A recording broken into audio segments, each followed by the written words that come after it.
Audiolivro Embaixadores do Reino: Como glorificar a Deus através das finanças, de Camila Moraes Russo. Capítulo 12: O problema das dívidas. As dívidas, seguramente, não são a vontade de Deus para seus filhos. Em Deuteronômio, capítulo 28, versículos 1 a 14, lemos que o Senhor tem um plano elevado para os seus fiéis, aqueles que o escutam atentamente e têm o cuidado de guardar todos os seus mandamentos. Esse plano consiste em abençoá-los e torná-los bem-sucedidos em vários aspectos, inclusive a ponto de poderem emprestar a muitas pessoas, em vez de precisarem tomar emprestado. Versículo 12. Transportando essa verdade para o campo financeiro, podemos dizer que, no elevado propósito divino, cada embaixador do reino deveria pertencer somente ao grupo dos superavitários, aqueles que têm dinheiro sobrando a ponto de poder emprestar, não dos deficitários, aqueles que precisam tomar emprestado porque lhes falta dinheiro. Infelizmente, não é bem assim que acontece hoje em dia. As dívidas fazem parte da realidade de muitos cristãos e a igreja, como um todo, vem sendo prejudicada por isso. Vários dos seus membros estão atormentados pelos cuidados do mundo, os quais sufocam a palavra, tornando-a infrutífera. Mateus 13, versículo 22. Podemos assim concluir que as dívidas não estão nos planos de Deus, mas estão nos planos do diabo. Na Bíblia lemos que quem toma emprestado é escravo de quem empresta. Provérbios 22, versículo 7, Nova Versão Internacional. Quanto mais endividada uma pessoa estiver, menos liberdade ela terá. O dinheiro, que deveria ser somente um servo que trabalha a fim de multiplicar o patrimônio que o Senhor nos confiou, converte-se agora no imperador tirano a exigir tudo o que temos. Tempo, saúde, talentos e recursos que poderiam ser úteis à causa de Deus acabam sendo consumidos para pagar juros crescentes e dívidas intermináveis. Por tudo isso, deveríamos detestar toda espécie de dívida, dada a limitação que ela produz. Contrair uma dívida jamais deveria fazer parte dos nossos planos, ou, se ela for inevitável, deveríamos nos empenhar para nos livrar dela o quanto antes. Razões pelas quais as dívidas acontecem. Infelizmente, existem pessoas que acreditam que a dívida seja o único caminho para adquirir bens e formar patrimônio. Isso acontece por diversos fatores, sendo os principais a falta de planejamento, o imediatismo e a autossabotagem. Falta de planejamento consiste em delegar para outro a condução das finanças. Entenda uma coisa: se o credor tiver que decidir por você, ele não irá favorecer seus interesses, mas sim os dele.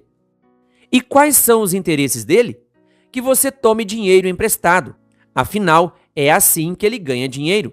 Se você quiser, de fato, gerir suas finanças com o propósito de colocar dinheiro no seu bolso, em vez do bolso dos outros, então planeje suas compras e aquisições a fim de poder pagar por elas à vista, sem a necessidade de financiamento.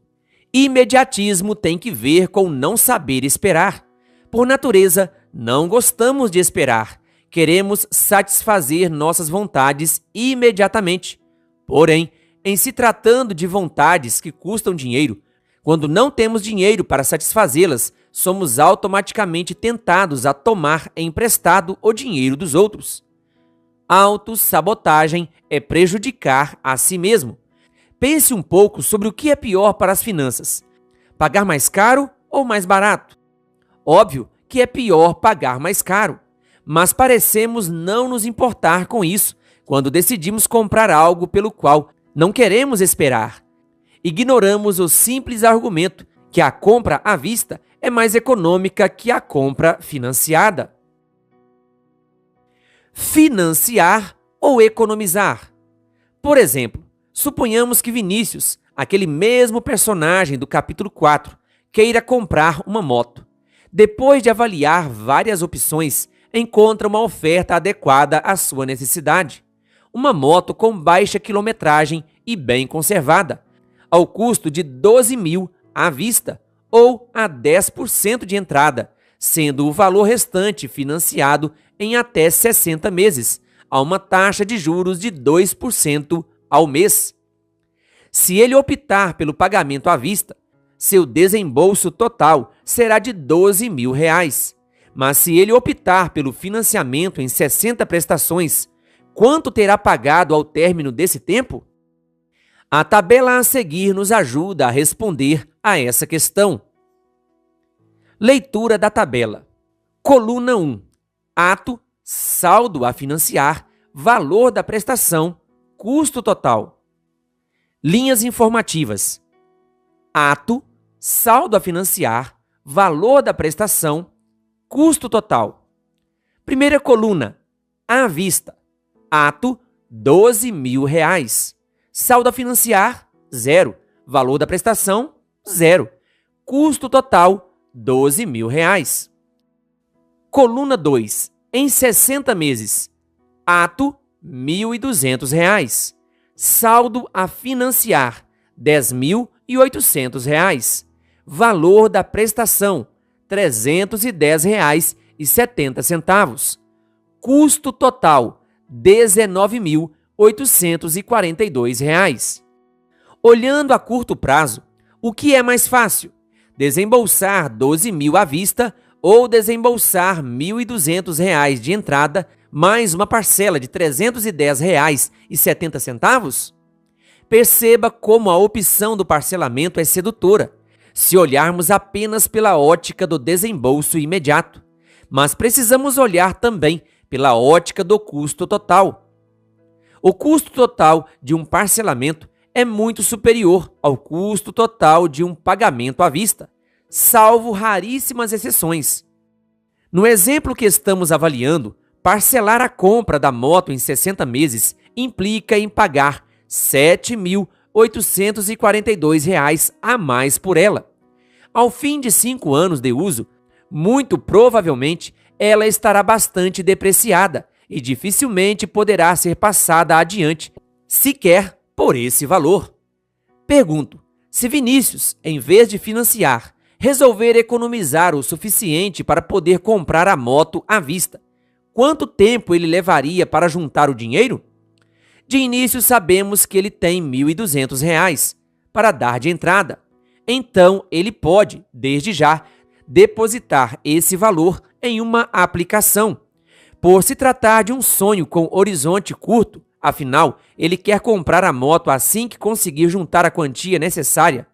Vamos trabalhar com uma aplicação conservadora, que remunere, suponhamos, 0,50% ao mês, já subtraídos os impostos e as taxas correspondentes. Consideremos ainda que o valor que ele poderia depositar nessa aplicação seja o mesmo que estaria disposto a desembolsar para pagar as prestações, ou seja, R$ 310,70. Resultado, nessas condições, Vinícius precisaria de 32 meses para alcançar seu objetivo, pouco menos de 3 anos. Esperar quase 3 anos para realizar o sonho de comprar a moto lhe parece muito? Mas o que dizer sobre pagar quase R$ 8.000 a mais por um bem que hoje vale R$ 12.000? O que dizer sobre trabalhar 5 anos para pagar uma dívida que poderia ter sido evitada com 3 anos de economias? Conclusão: pagar à vista custa menos dinheiro e menos tempo que pagar financiado. É claro que os valores aqui utilizados a título de exemplo podem mudar. Pode ser que na época em que você esteja lendo este livro, uma aplicação conservadora esteja remunerando bem menos do que 0,50% ao mês. Se isso for verdade, é bem provável que uma taxa de financiamento esteja também mais baixa, tornando ainda mais atraente a ideia de se endividar para dar lugar ao desejo de consumo imediato. Porém, tenha cuidado, não se iluda. Quem toma emprestado é escravo. Não se coloque nessa condição limitante por escolha própria. Evite a autossabotagem. E se Vinícius fizer o sacrifício de assumir uma parcela maior, financiando a moto em menos vezes. Afinal, ele, entre aspas, precisa da moto para se locomover. Coloquei entre aspas porque esse é um argumento muito presente na maioria das vezes em que as pessoas querem justificar a necessidade de contrair dívidas. Nessa hora devemos nos fazer a seguinte pergunta: será que o produto que eu quero comprar é de fato tão indispensável assim?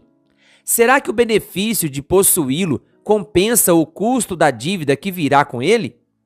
Feita essa reflexão, voltemos ao caso de Vinícius.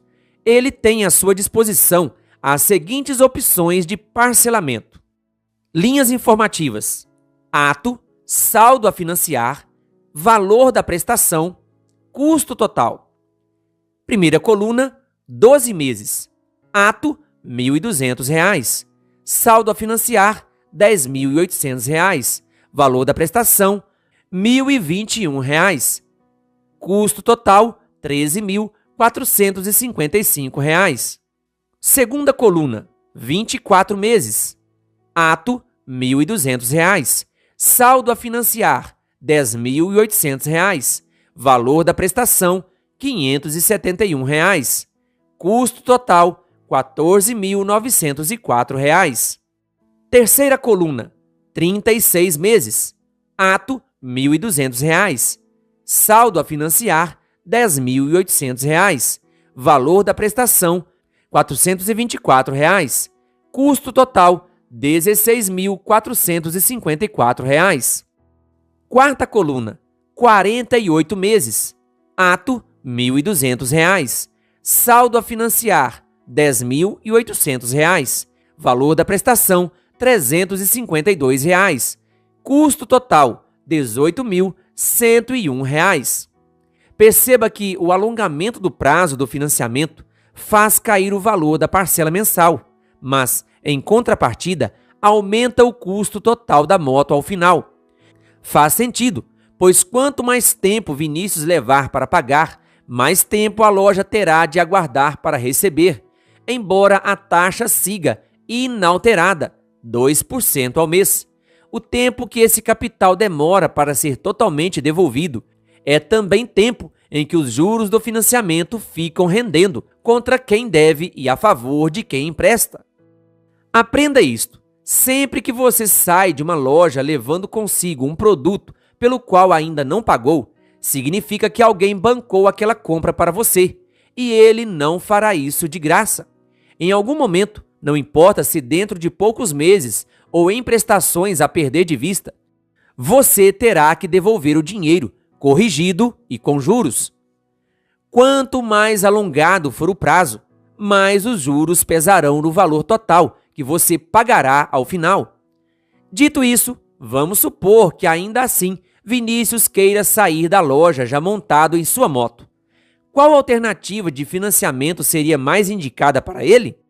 Bem, se você voltar ao capítulo 4, verá que Vinícius, depois de dizimar, ofertar e doar, tem à disposição R$ 2.371.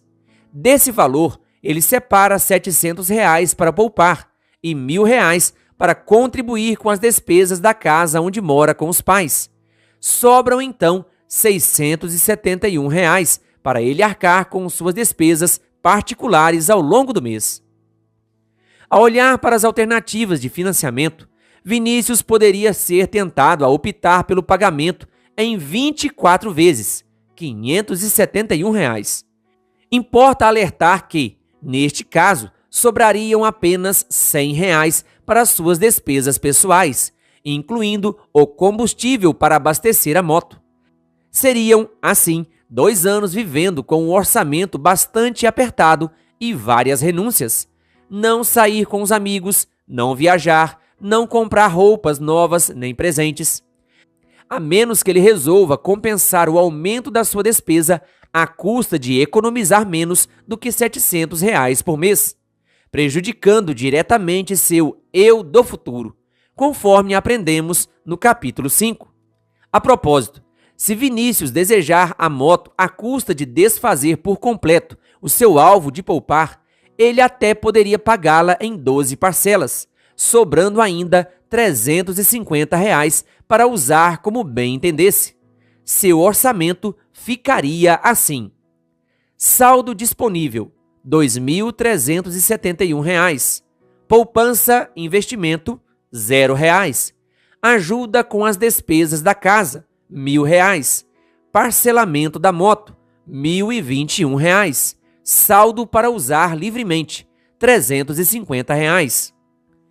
Pergunto: valeria a pena? Se estivesse realmente disposto a fazer tamanho sacrifício para comprar a moto, mas em vez de financiar, Vinícius resolvesse economizar R$ 1.021 por mês, em 11 meses ele já teria a quantidade necessária para o pagamento à vista, levando em conta que já tem R$ 1.200 guardados. Pode ser que no decorrer desse tempo ele encontre uma oferta ainda melhor e possa fazer uma boa negociação, já que terá dinheiro para isso. Aliás, essa é mais uma vantagem de quem se esforça para economizar a fim de poder pagar à vista, ser capaz de negociar a compra de acordo com seus interesses. Quem tem o dinheiro na mão desfruta da possibilidade de barganhar um bom desconto ou vantagem para si, ao contrário daquele que, por não ter o dinheiro, vê-se forçado a aceitar a condição que vier.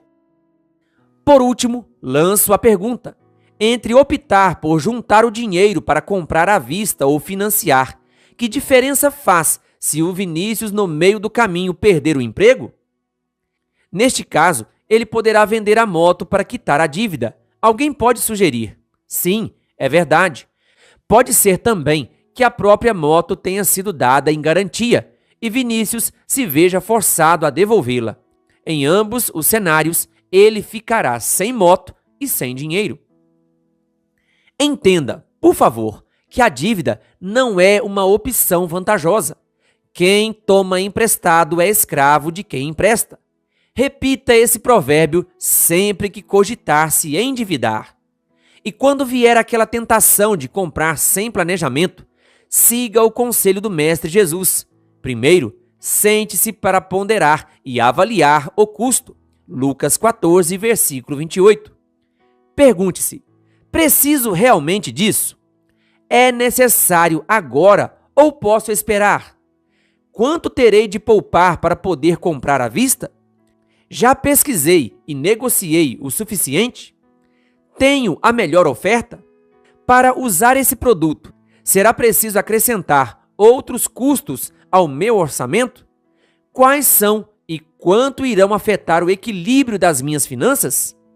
Por último, não menos importante, ao adquirir esse bem, estarei fazendo um bom uso do dinheiro que o Senhor me confiou? Saiba mais. Acesse o link na descrição deste áudio para mais conteúdo sobre o assunto deste capítulo.